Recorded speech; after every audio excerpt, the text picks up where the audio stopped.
Well, hello everyone. This is Roger from Brickhouse Guitars, and yes, I am at Brickhouse Guitars, but I have here my new friend Zach Lefebvre of Treehouse Guitars, all the way up from Hilton Beach, which sounds so exotic. That's north of, well, where is that? You can tell us. Hi there, Zach. How are you? Hi, I'm great. Thanks, Roger. Thanks for having me. Um, Hilton Beach is not in the tropics. It's far from it. It's in northern Ontario where all the Great Lakes meet. They kind of converge at the city of Sault Ste. Marie, and I'm near there. Yes, I kind of Googled it and they go, wow, that's out there. It's Yeah, very quiet yeah, lifestyle up there, I'm sure. it's Are you an quiet. are you an outdoor person? Yes, very Yeah, much so. Yeah, you would have to yeah. be. Yeah. I I live with my wife and our 3-year-olds in an off-grid cabin, so on 100 acres. So we Oh my. have a lot of peace and quiet. Well, I look forward to coming up and actually meeting you up there in person and experiencing that beautiful landscape, Northern Ontario. So, well, I'm excited to introduce you and your work to our community. You recently visited. You were here here in Kitchener and left two beautiful guitars with us, and this is a great opportunity for us to start working with you. I really enjoy your guitars, and well, I just want to kind of dive in and learn a bit more about you, a little bit more about your philosophy of guitar building, maybe have a quick shop tour as well. And yeah, so I guess the first question is, how did you get into guitar building? So in 2012, I took a course with Sergey DeYoung, as many of the Canadian luthiers building today have done. And I actually returned to him as an apprentice on 2 separate occasions. So my formal training is pretty much entirely from Sergey. Um, and then a lot of experimentation and uh, just learning from what the luthier community has been sharing over the internet, which is a vast resource. Hmm. Um, so I've built 65 guitars now, and each one gets a little bit better, thank goodness. So it's I'll always be learning, but that was my formal training was with Sergey. Yeah.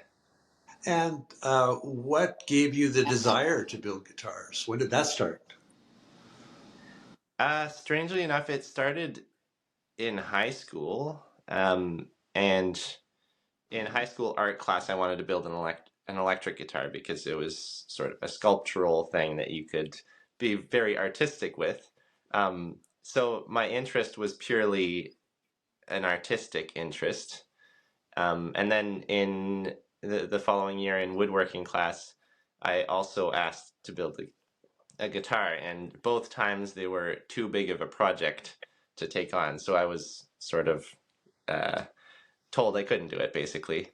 And then I went to university for music for a year, uh, dropped out, and took Sergey's course. And that's when everything changed. Right. And then, but from that point, it was interesting because um, I would say I was still interested in it from an artistic point of view, and then that completely changed. I'm still interested in the artistic side of things, but definitely more so um, in the improving the guitar as an instrument, the science behind it, as opposed to making it look pretty. Mhm. Yes. Well, I can definitely see your, your artistic side in the instruments. They're beautiful. There's a real sense of understanding of composition and balance, storytelling, even within the design. It was interesting, actually. Kyle Wilson, who helps me out with the video camera and technology, he was, really loving your guitars, and he's a great player as well. But he's just looking at the guitar and he goes, even the headstock looks like a tree. It looks like a treehouse. Wow. And I'm looking at it, I go, you're right. It's there, that abstraction, and I'm not sure if that's the case, but we just kind of felt that. And the Nice. design throughout is lovely. Yeah, Oh, yeah. thank you. So I guess the first really great guitars you got to try were from Sergey then. Yeah, definitely. And that was, yeah. Um, he builds amazing guitars. I can't believe what but he's also an innovator. He tries so many things. He's tried everything, it seems, just about everything. And he also teaches, which helps one learn how the guitar works. But yeah, I played his guitars, and I had played a few nice guitars before, but not really handmade guitars. The only guitar maker I knew of before Sergey was Grit Laskin, Mm. because I'm connected to Grit through the music scene, um, as a musician. So that was my first experience with handmade guitars for sure, and it was eye-opening for sure. Yeah. Now, I imagine along your journey, then you've had the opportunity to do guitar shows and, of course, meet other luthiers along that way. Yeah, definitely. Yeah, and that's one of my favorite parts about being a guitar maker is the community. It's very uh, if a different industry were to look at guitar making, they would look at guitar makers as competitors to one another, which technically we are, but um, I don't see it that way, and very few guitar makers I know of see it that way, which is really nice. It is before I kind of moved my business from, I still do production guitars, but this is fairly recent for us at Brickhouse to be working with one-on-one luthiers, and I come from more of that humble background too, where guitars are kind of utilitarian, and I always had this feeling that that world of high-end guitars must be so snobby, you know, and boy was I wrong. I Yeah. was so wrong. It's just like, holy cow, these are just passionate artists like the rest of us, and very few are driving around in the Porsches. I haven't met one yet. you know, they might be selling some other guitars to that clientele, but it really is this passion and labor of love, and in many cases a lot of sacrifice. And I Mhm. find that the best builders that I gravitate towards are the most generous and most kind. Mhm. Yeah, they're just open, and it's amazing. So it's such a treat There's for me to be part of this world now. Yeah. yeah, there's definitely something to be said for, and I don't know if it's just my impression, but that the mm, the best guitars I've played, or the ones that I've liked the sound of and feel of the most, have been made by guitar makers that are really happy and joyful. And I don't like I don't, I'm not I don't super buy into like the energy thing, but it seems like there is something that translates from the guitar maker's hands into the instruments. Mm. And I don't know, maybe it's just me. Well, I know what you're saying, and it's, you know, whether it's true or not, I don't know, but I feel like the same. Um, that's part of owning what owning a custom guitar is about. Is you actually own a part of that person. You own a part of that Yeah. person's life. You know, and this isn't just another guitar rolling off the production. Um, this is something that came from, splitting logs and and through the hands of one person, and that person maybe stayed up at night scheming, thinking, solving problems, getting up in the morning excited, and that's putting everything they have into that instrument. And so when someone takes possession of that instrument, they really are getting an extension of that person. And I feel like, how do you even put a price tag on that? So Yeah. yeah, it's very special. Well, we could talk, I guess, all at length about your philosophy of guitar building, and well, maybe I should just quickly, ask, how do you see an ideal guitar? What are you striving for? Uh, well, I in every part of my life, I'm uh, sort of geared towards sustainability. I try to focus my attention towards sustainability, or the way I build guitars, I like to build sustainably as I can. That doesn't mean I don't use exotic woods. I don't use Brazilian rosewood. I just have an ethical dilemma with that personally. But I I see high-end guitars as a tool that should last a long time. So I'm trying to push the boundaries of how responsive a guitar can be without being super fragile. Because I do want my guitars to be played by musicians. I want them to be played I, Mm. I, around a campfire. I would love that. Right. But because I think that would be serving the purpose of the guitar as an instrument, just to Sure. be played. But as far as what sound I'm striving for, I I think that has sort of organically developed. I do like dynamic range, and so a guitar that is responsive, but if you play it really hard, it delivers as opposed to just hitting a ceiling. Um, so I've been working on that for 13 years now. Mm. I'm trying to push that further and further. But also I've been lightening the structure of my guitar as well, while maintaining the structural integrity. So Right. that's basically my Right. philosophy.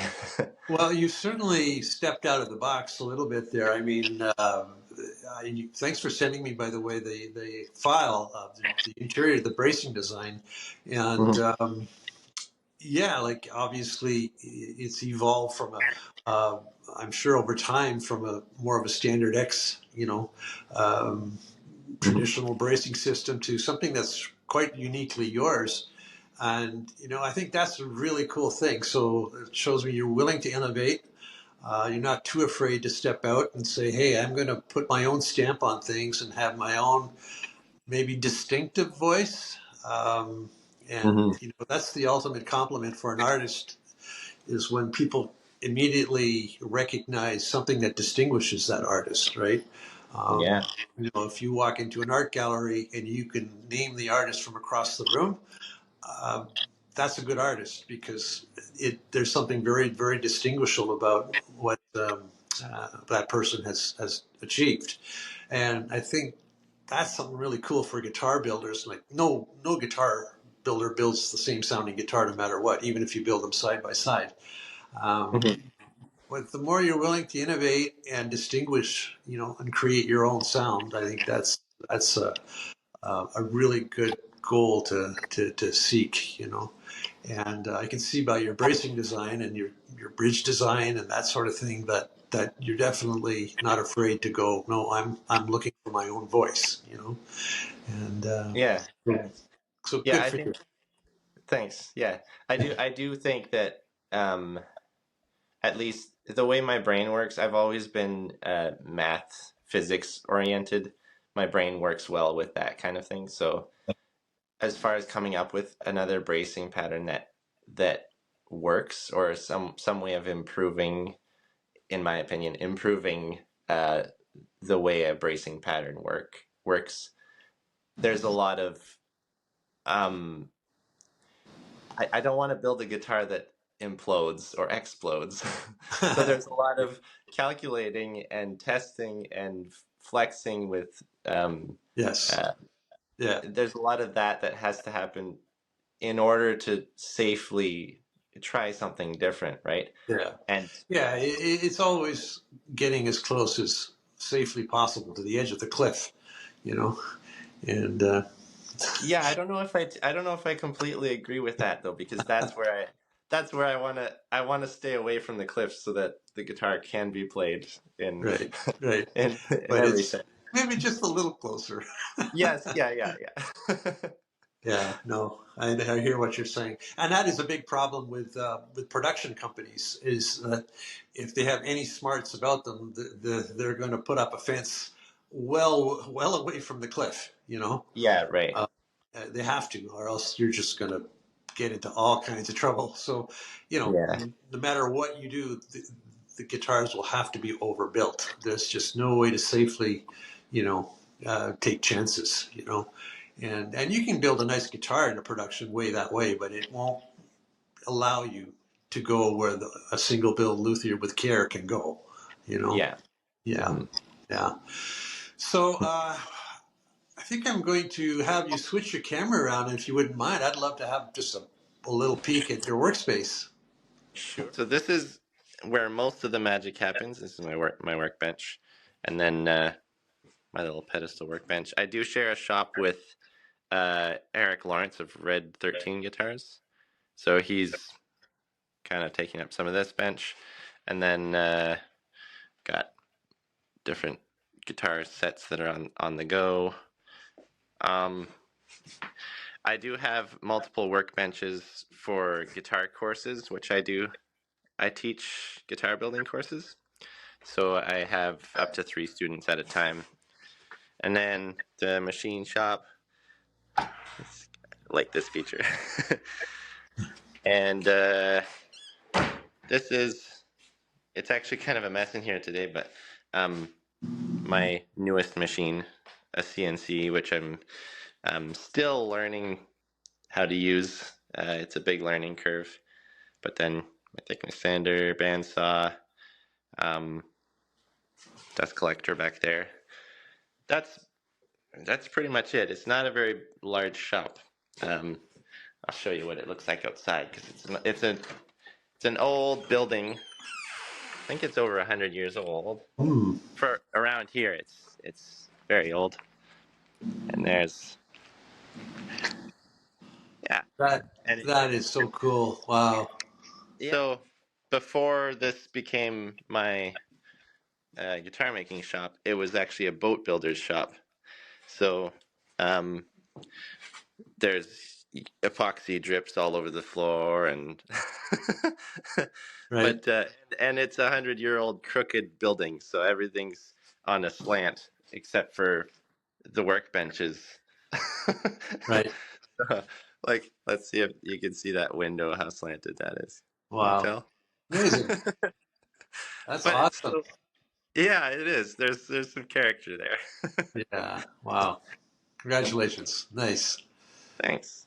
Well, listen, been a pleasure. Thank you so much for taking time out. And I look forward to showcasing your guitars. I'm going to ask you to come back in a couple of other videos where you'll help me describe the instruments that I have here that are available. So thanks for agreeing to help me out with that too. So I'm going to say sign off here. Thanks again. And yeah, all the best to you. All right, thanks for having me, Roger, and for being my one of my Canadian dealers, which Oh, I'm proud to have my guitars at Brickhouse Guitars. So my you're pleasure. doing some awesome stuff there, so I'm glad to be a part of it. Well, I'm honored. Yes. Cheers. Cheers.